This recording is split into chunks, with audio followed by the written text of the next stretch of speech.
Elhamdülillahi Rabbil alemin ve salatu ve selamu ala Resulillahi ve ala alihi ve ashabihi ecma'in ve men tebi'ahum bi ihsan ila yevmiddin. Rabbi şrah li sadri ve yessir li emri ve ahlul uqdeten min lisani yefqahu qavli. Amma ba'd. Əziz və dəyərli dinləyicilər, hörmətli müsəlmanlar, bu gün də Buluğul Məram kitabında olan növbəti hədislərin izahına sizlərlə bərabər davam edirik. Və bugün inşallah Sular fəslinin altında olan növbəti hədisin izahını verməyə çalışacaq. Və hədis İbn Ömər, Allah hər ikisindən razı olsun, onlardan rəvayət olunub. Peyğəmbər sallallahu əleyhi və səlləm buyurub ki, "Uhillət lənə meytətən və dəmən", bizə iki ölü və iki qan halal edildi. Fəəmməl meytətən fəl-cərad vəl-hut, iki ölü, balıq və çəyirtkə, və əmməd dəmən fəttihal vəl-kəbid, və iki qan isə dalaq və qaraciyərdir. Əxrəcəhu Əhməd və İbn Məcə və fihi da'f. Əhməd və İbn Məcə hədisə rəvayət edir və İbn Həcər əl-Əsqalani rahimehullah buyurur ki, hədisdə zəiflik vardır. Və hədisin izahı barəsində İbn Hüseyn rahimehullah buyurur ki, Allah ona rəhmət etsin. Uhillət lənə meytətən, bizə iki ölü halal edildi kəlməsi bu hədisdə keçir və buyurur ki, Şeyx Allah ona rəhmət etsin, əgər bir yerdə keçərsə ki, sahabə desə ki, bizə halal edildi və yaxud da bizə əmr olundu və s. və axır, bunlar təbii ki, Peyğəmbər sallallahu əleyhi və səlləmdir bunları edən.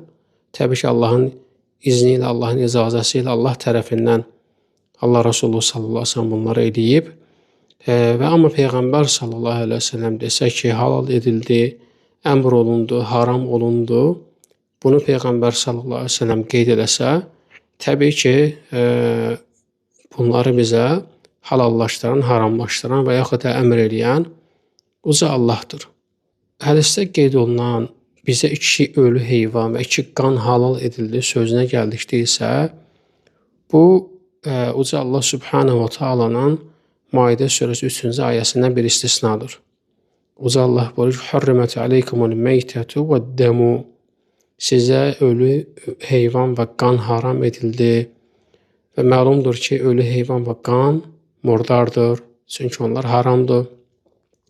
Amma hədisdə qeyd olunan iki ölü heyvana gəldikdə isə bunlar balıq və çəyirtkədir. Balıq da, çəyirtkə məlumdur, balıq da dənizdəki bütün canlıları əhatə edir.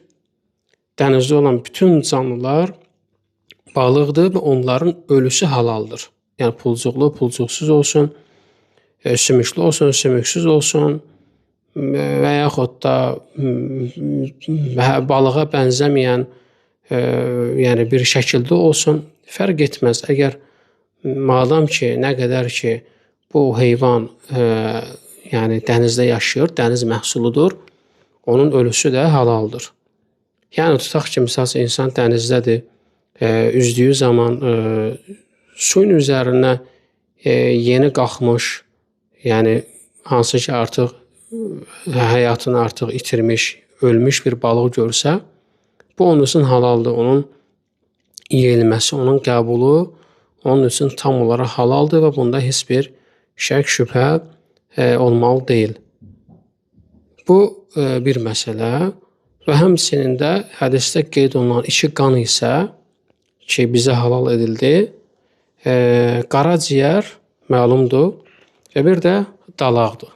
Dalaq da mədəyə yapışmış və bəzi tərəflərdən qaraciyərə bənzəyən bir parçadır və bu da qan olmasına baxmayaraq halal sayılır. Və biz əvvəldə qeyd eləmişdik ki, müəllif dedi ki, İbn Həcər əl-Əsqalani rahimehullah, hədisdə zəiflik vardır. Hüseyn rahimehullah, Allah hamısına rəhmət eləsin, buyurur ki, bir çox alimlər, hədis alimləri hədisi İbn Ömərdən mövquf olaraq, yəni İbn Ömərin öz sözü kimi səhih hesab etmişdir. Lakin biz bununla bərabər deyirik ki, İbn Ömərin deməsi ki, hətta o desə də ki, bizə iki ölü və iki qan halal edildi, yəni bu deməli İbn Hüseyn rahimehullah buyurur ki, bu mərfu hökmən adlandırılır. Yəni peyğəmbərə aid edilən hökmlərdəndir bu sözlər. Çünki yəni İbn Ömər radiyallahu anhuma, Allah hər ikisindən razı olsun, şəriət hökmü haqqında danışır və bunu heç vaxt öz fikrindən deyə bilməz. Və belə bir məsələdə istihada yer yoxdur. Belə hədis mərfu hökmən adlanır. Mərfu hökmən başqa bir yəni misalla izah verim. Hökmən mərfu olan, misal üçün Ənəs ibn Məlik deyir ki, Bilala əzanı cüt-cüt 2 dəfə oxumağı, iqaməni isə tək oxumağı əmr etdi və ya ona əmr olundu. Burada əmr etdi deyilir. Ənəs ibn Məlik deyir ki, əmr etdi və yaxud da əmr olundu. Amma kim əmr elədi deyilməyib. Və Ənəs radiyallahu anhu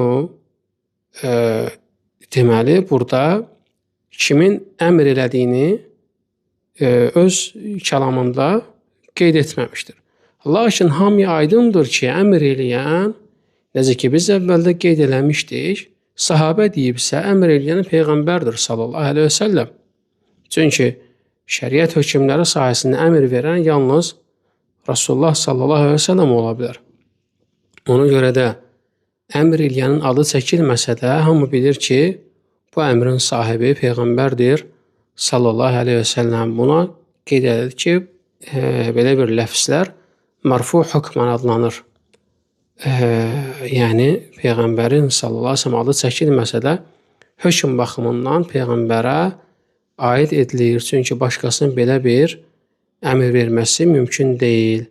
Əgər tutaq ki, misal olaraq deyirik, Ənəs radiyallahu anhu açıq aydın desəydi ki, Peyğəmbər sallallahu aleyhi və səlləm Bilala əmr elədi ki, azanı cüt, iqaməni tək eləsin. Buna deyilir el-mərfu'us sarih. Yəni mərfu'us sarih, yəni sahabə açıq şəkildə deyir ki, Peyğəmbər sallallahu aleyhi və səlləm əmr elədi. Peyğəmbər sallallahu aleyhi və səlləm qadağan elədi və s. və axır. Bu məsələ haqqında qeyd etmək istədiklərimiz hədisin faydalarından birinci fayda, Peyğəmbərin sallallahu aleyhi və səlləm heç bir şey Allahın izni olmadan halal və ya haram etmək səlahiyyəti yoxdur. Buna görə də Xeybər günü Peyğəmbər sallallahu aleyhi və səlləm soğan və ya sarımsaq yeyən şəxslərin məscidə yaxınlaşmasını qadağan edəndə insanlar dedilər ki, haram edildi, haram edildi, haram edildi. Və Peyğəmbər sallallahu aleyhi və səlləm cavab olaraq onlara deyir ki, Allahın halal etdiyini haram etmək mənə aid deyil. Yəni haram etmək mənə aid deyil, əksinə uca Allaha aiddir. Buna görə də Peyğəmbər sallallahu aleyhi və səlləm bir şey halal və ya haram etdiyi zaman bilirik ki, Allah ona buna icazə vermişdir. Və həmçinin bu demək deyil ki, Peyğəmbər sallallahu aleyhi və səlləm bir şey halal və ya haram etdikdə biz deyək ki, Allahın bunu haram etdiyinə dair dəlil hardadır? Bu barədə sual verək. Yəni, bu sualın verilməsinə ehtiyac yoxdur. Çünki Peyğəmbərin sallallahu aleyhi və səlləm sözü özü dəlil olaraq yetərlidir. Lakin bilmək lazımdır ki, Peyğəmbər sallallahu aleyhi və səlləm heç bir şeyi Allahın izni olmadan halal və ya haram eləməmişdir. Yəni, həmçinin də Allah Resulü sallallahu aleyhi və səlləm soğan və sarımsaq haqqındakı hadisədə qeyd edir ki, Allahın halal etdiyini haram etmək mənə aid deyil. Lakin bu elə bir bitkidir ki, onun qoxusunu xoşlamıram. Yəni, bu onu göstərir ki, Allah Resulü sallallahu aleyhi və səlləm heç bir şeyi haram etmək səlahiyyətinə malik deyil. Və Quranın özündə də buna açıq aydın dəlil var. Uca Allah buyurur ki, وَلَوْ تَقَوَّلَ عَلَيْنَا بَعْدَ الْأَقَاوِلِ. Əgər Peyğəmbər bəzi sözləri özündən uydurub bizə aid eləsəydi, لَأَخَدْنَا مِنْهُ بِالْيَمِينَ. Biz onun şiddətli dərəcədə onu yaxalayardıq. ثُمَّ لَقَتَعْنَا مِنْهُ الْوَتِينَ. Sonra onun şah damarına, əsas olan damarını kəsərdik. فَمَا مِنْكُمْ مِنْ أَحَدٍ عَنْهُ حَاجِزِينَ. O zaman sizdən heç kəs buna mane ola bilməzdi.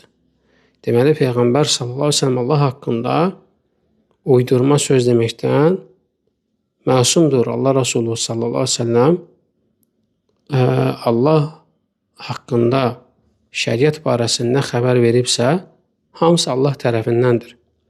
Əgər Allah ona bir şeyi halal etmək və ya haram etməyə izin verməsəydi, o heç bir şey nə halal, nə də haram edərdi. İkinci fayda, Peyğəmbərin sallallahu əleyhi və səlləm tədris metodu. Peyğəmbərin sallallahu əleyhi və səlləm tədris üslubu xitablarında əvvəlcə ümumi məlumat verib, sonra isə təfsilata keçirdi, geniş izaha keçirdi.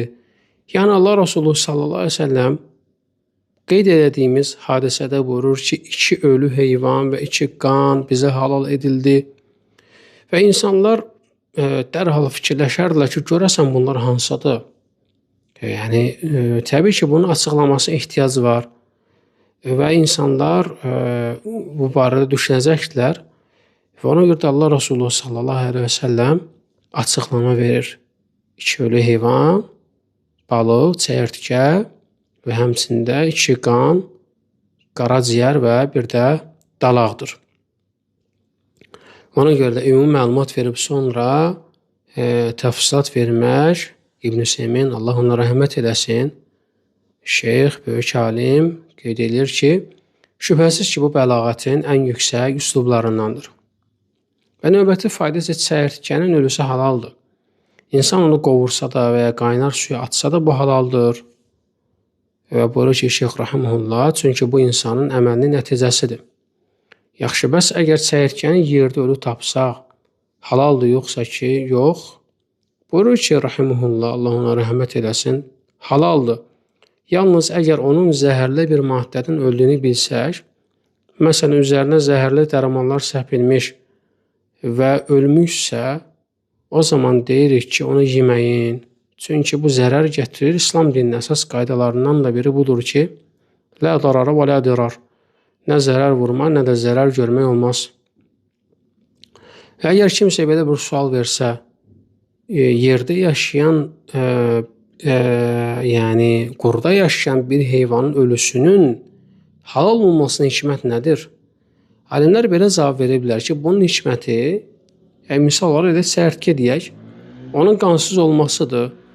Ölü heyvanın əsas murdarlığı isə onun bədəndə qanın toplanması səbəbindəndir.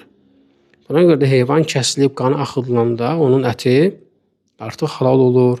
Çəyirtkənin isə qanı yoxdur. Bu səbəbdən onun ölüsü halal edilmişdir. Dördüncü fayda, Uca Allah buyurur ki, Uhillə ləkum saydul bəhri və ta'amuhu. Sizə dəniz ovu və onu yeməyi halal edildi. Bu ayənin ümumi hökmünə əsasən dənizdəki bütün heyvanlar istər insan şəklində, istər yırtıcı şəkildə, istər ilan şəklində, istərsə də it şəklində olsun, hamısı halaldır. Və İbn Abbasdan Allah hər ikisindən razı olsun rəvayət etdiyinə görə bu ayənin təfsirində deyilir ki, dəniz ovu, yəni saydul bəhr diri tutulan, amma taamuhu isə, yeməyi isə ölü halda ələ gətirilən heyvanlardır. Yəni, diri tutulan insan dənizdə ov edir və ov zamanı hər hansı bir balıq tutur və bunun halal olması heç bir şək şübhə yoxdur və həmçində insan əvvəldə qeyd edilir ki, dənizdə çimir və suyun üzərinə çıxmış bir balıq görür, hansı ki o balıq artıq həyatını itirib və bu da onun ölüsü də, hətta ölüsü də belə halal sayılır və insan onu rahatlıqla onu qəbul edib, onu yeyə bilər. Və həmçində burada alimlər bir şey qeyd edirlər ki, əgər taamuhu, dəniz yeməyindəki məqsəd oradakı yəni ağaclar olsaydı, orada misal üçün dənizin dibində yetişən hər hansı bir məhsullar olsaydı, bunu belə xüsusi olaraq qeyd eləməyə ehtiyac yoxdur. Çünki zaten yəni o məhsullar, ağacın meyvəsi quruda da halaldır, suda da halaldır. Yəni təbii ki, onun insan səhhətinə, insan sağlamlığına bir ziyanı yoxdursa. Bu məsələnin bir tərəfi və digər tərəfi əsas məsələ, əsas toxunulması yer isə ondan ibarətdir ki, yəni taamuhu kəlməsinin işlədilməsi məhz burada elə dəniz heyvanlarına aiddir. Yəni dənizdə ölən heyvanlara aiddir. Aydındır? Yəni əgər orada meyvələr olsaydı, bitkilər olsaydı, deyilməsə ehtiyac olmazdı. Amma burada qeyd edilir ki, taamuhu, dəniz yeməyi, necə İbn Abbas, Allah hər ikisindən razı olsun, buyurur ki, orada yəni ölü olaraq tapılan heyvandır. Hansı ki, o nədir? Halaldır.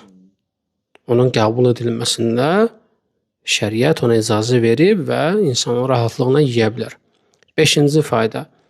Hətta qan axsa belə heyvanın kəsilməsi şərti ilə qaraciyər halaldır. Halbuki qandan ibarətdir. Əgər bir nəfər soruşsa ki, bəs heyvan kəsiləndən sonra ürəkdə qalan qan haqqında neyniyək? Məlumdur ki, heyvan kəsiləndən sonra ürəkdə qan laxtan alınır və insan ürəyə yardıqda orada qan tapır və bu nəcisdir yoxsa təmiz? Alimlər qeyd edirlər ki, o təmizdir və halal olur. Əgər desələr ki, bir insan soruşsa ki, yaxşı, bəs niyə görə ürək hədisdə qeyd olunmayıb? Qaraciyər və dalaq keçir. Alimlər qeyd edirlər ki, çünki ürəyin qanı gizlidir. Qaraciyər və dalaqdakı kimi açıq deyil. O, damarlardakı qan kimi gizlidir. Buna görə də bizim belə bir qaydamız var. Heyvan kəsiləndən sonra qalan bütün qan halaldır və təmizdir. Kəsilmiş heyvanın ətində, damarlarında və ürəyində qalan qan qazanın suyunu qırmızıya boyasa belə o ət təmiz və halal sayılır. Çünki heyvan kəsiləndən sonra onun bütün hissələri halal və təmiz olur. Və 6-cı, sonuncu fayda isə ölü heyvanların haram olması əsas hökmdür. Bunun dəlili isə hədisdir. Bizə 2 ölü heyvan halaldır. Yəni bunlardan başqa, ikisindən başqa bütün ölü heyvanlar haramdır. Və bu məfhumdan çıxarılır ki, yəni onlardan başqa hər şey bizə haram edilmişdir. Demək, qanın da haram olması əsas hökmdür və o nəcis sayılır. Belə, Uca Allah Subhanahu wa Ta'ala bizi eşitib yaxşı tabi olanlardan etsin. Uca Allah bizi onun dinində fəqih, onun dinini həqiqi şəkildə anlayan, başa düşən və bildiklərimizə əməl edən kəslərdən etsin. Subhanakallahumma hamdika əşhadu an la ilaha illa ent, estəğfiruka və etûbü ileyk.